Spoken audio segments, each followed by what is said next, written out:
اگر آپ کو ایمان اور یقین حاصل ہو تو پھر دعا کریں اللہ اس پر استقامت عطا فرمائے، پھر اس پہ ڈٹ جائے۔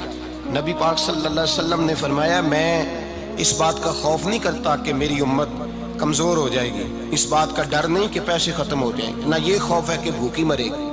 حضور کس بات کا خوف ہے؟ تو نبی پاک نے فرمایا خوف یہ ہے کہ ان کا یقین کمزور ہو جائے گا۔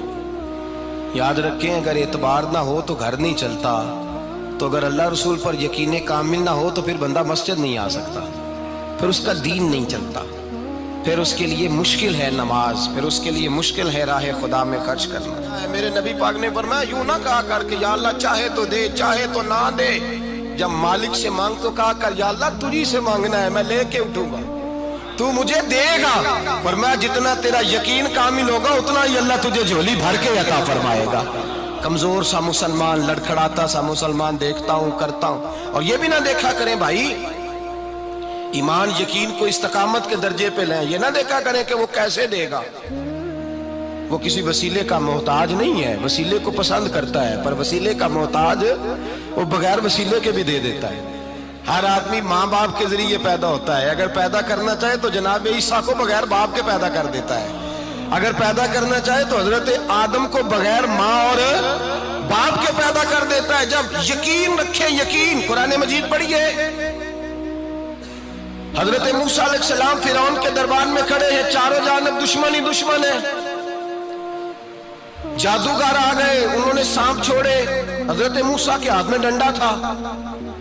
حضرت موسیٰ کہتے ہیں یا اللہ کیا کروں؟ تو اللہ تعالیٰ نے فرمایا اپنا عصا پھینک دو۔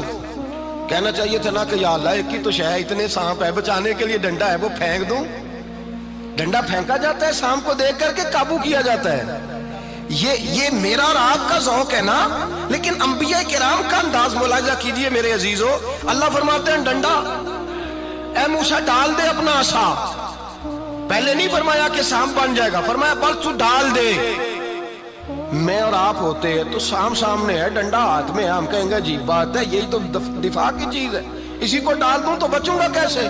کہا ڈال دو، تو حضرت موسیٰ نے ڈال دیا، کہا میرے رب کا حکم ہے تو میرے لیے بہتر ہی ہوگا۔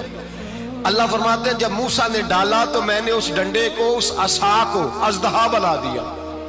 اب کبھی عصا بھی اژدہا بنے، کبھی چھڑی بھی بہت بڑا اژدہا بنی ہے، لیکن قرآن کہتا ہے جناب موسیٰ نے ڈالا تو اللہ نے اژدہا، بلکہ اس سے پیچھے چلیے، عورتیں کمزور یقین کی ہوتی ہیں نا۔ جناب موسیٰ پیدا ہوئے تو اللہ فرماتے ہیں میں نے موسیٰ کی ماں کے دل میں بات ڈالی، ماں کے دل میں صندوق میں ڈال کے تو اس کو دریا میں بہا دے۔ اور بھائی صندوق میں کہہ سکتے ہیں نا آکسیجن کیسے جائے گی، اور دریا میں بچے بچنے کے لیے ڈالے جاتے ہیں کہ ڈوبنے کے لیے ڈالے جاتے ہیں؟ ماں کے دل میں یقین کمزور نہیں تھا ماں کا۔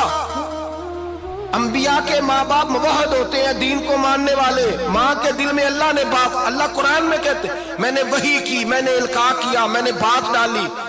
حضرت موسیٰ کی ماں کہتی ہے میں نے ڈال کے نا سمندر میں بیٹا، میں نے سمندر میں بیٹا ڈال کے صندوق میں بند کر کے رب کے حوالے کیا۔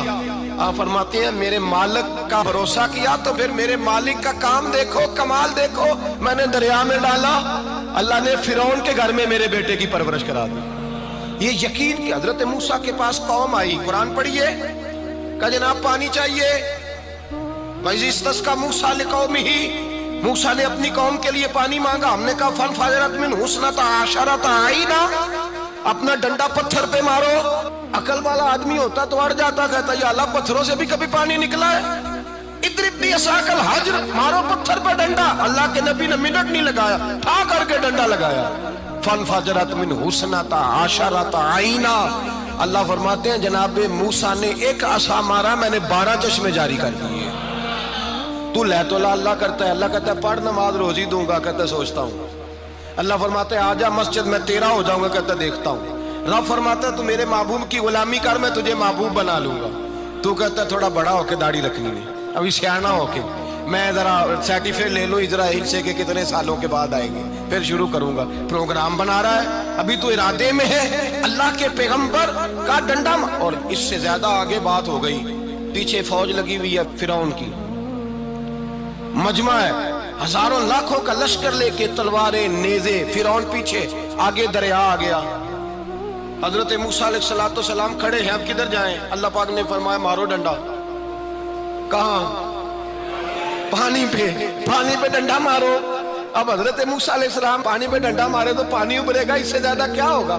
پہلے پتھر پہ ڈنڈا مروایا تو پانی نکلا، اب پانی پہ ڈنڈا مروایا فَإِذْ فَرَقْنَا بِكُمُ الْبَحْرَ فَأَنْجَيْنَاكُمْ وَأَغْرَقْنَا آلَ فِرْعَوْنَ۔ اللہ فرماتے ہیں موسیٰ نے پانی پہ ڈنڈا مارا تو میں نے پانی میں رستے بنا دیے۔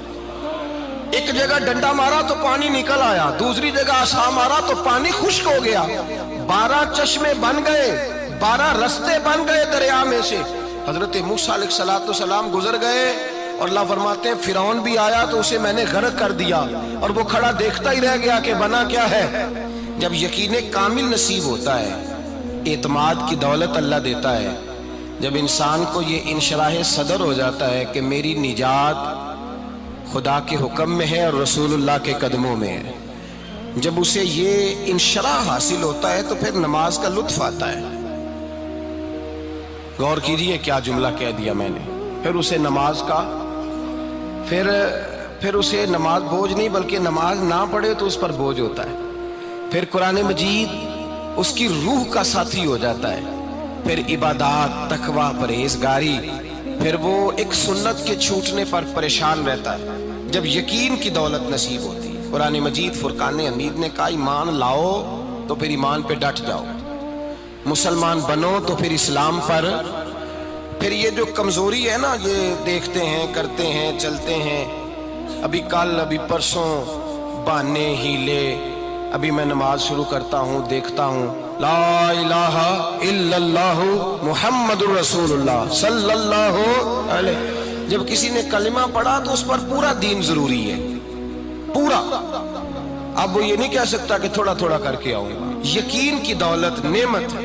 اللہ پاک قرآن مجید میں فرماتے ہیں ان الذین قالوا ربنا اللہ ثم استقاموا، جنہوں نے کہا کہ اللہ ہمارا رب ہے اور پھر وہ اس پر ڈٹ گئے، پھر اس پر وہ کہا تو ڈٹ گئے، کھڑے ہو گئے، نہیں اللہ ہی رب ہے، اللہ ہی دینے والا، اللہ ہی مالک، اللہ ہی ہمارا رازق ہے، رب ہی ہمارا سب کچھ۔ جب ڈٹ گئے تو فرمایا تتنزل علیہم الملائکہ، پھر میں ان کی مدد کے لیے آسمان سے فرشتوں کا نزول فرمایا کرتا ہوں۔ فرشتے کیا کہتے ہیں؟ اللہ تخافوا ولا تحزنوا، غم نہ کرنا، خوف نہ کھانا، وابشروا بالجنۃ التی کنتم توعدون، ہم تو تمہیں اللہ تبارک و تعالیٰ کی اس جنت کی خوشخبری دینے آئے ہیں جس کا رب نے تمہارے ساتھ وعدہ کیا ہوا ہے۔ پھر فرشتوں کا نزول ہوتا ہے، لیکن شرط کیا ہے کہ ایمان لائے، اور پھر ایمان پر پھر یہ نہ سوچے کہ وہ کس طرح دے گا، وہ کیسے عطا کرے گا، وہ میری مدد کس طرح کرے گا، نظام کیسے چلے گا۔ ڈٹ جائے کہے میرے اللہ کا حکم ہے تو میں نے حلال ہی کھانا ہے، میرے رب کا حکم ہے تو میں نے تھوڑے پہ گزارا کرنا ہے، میرے مالک کا حکم ہے تو میں نے اپنی جیب دیکھنی یا دوسرے کی نہیں دیکھنی، میرے رب کا حکم ہے تو میں نے اس کی اطاعت میں رہنا۔ جب ڈٹ جائے گا اللہ کے احکامات پر، جب ڈٹ جائے گا تو اللہ فرماتا ہے پھر میں تیری مدد کے لیے فرشتوں کا نزول کروں گا۔ نبی پاک صلی اللہ علیہ وسلم نے فرمایا 2 دولتیں اگر کسی کو اللہ دے دے تو سمجھے اللہ نے اسے دنیا کی سب سے زیادہ دولت عطا فرما دی۔ یا رسول اللہ وہ کون کون سی چیزیں ہیں؟ فرمایا ایک جس شخص کو اللہ نے معاف کرنے کی دولت عطا کر دی، جو معاف کرنے لگ گیا، جس کی طبیعت میں درگزر آ گیا، جو معاف کرنے لگا، غلطیاں معاف کرنے لگا، جس کو ایک دولت یہ مل گئی۔ اور دوسرا میرے مصطفیٰ نے فرمایا جسے اللہ نے یقین کی دولت عطا فرما دی۔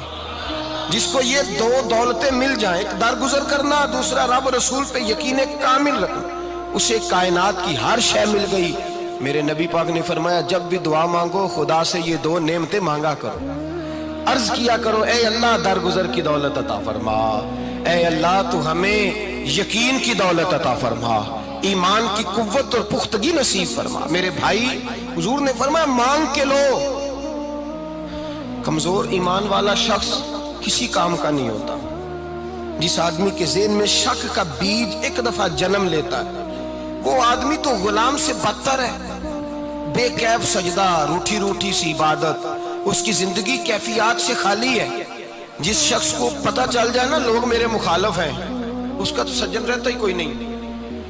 اصل بات یہ ہوتی ہے کہ یہاں سوچ بیٹھا ہے کہ دنیا میرے خلاف ہے، مخالفت یہاں بیٹھ گئی ہے، دو بندے باتیں کر رہے ہیں تو پریشان ہے، میرے خلاف ہی لگے ہوئے ہیں، میری ہی بات ہو رہی ہے، کیونکہ اصل تکلیف کہاں ہے؟ اور اگر یہاں یقین کامل ہو گیا نا کہ سارے مجھ سے پیار ہی کرتے ہیں، تو پھر دو بندوں کو بات کرتا دیکھیں گے تو یہی سوچے گا میری تعریفیں کر رہے ہیں۔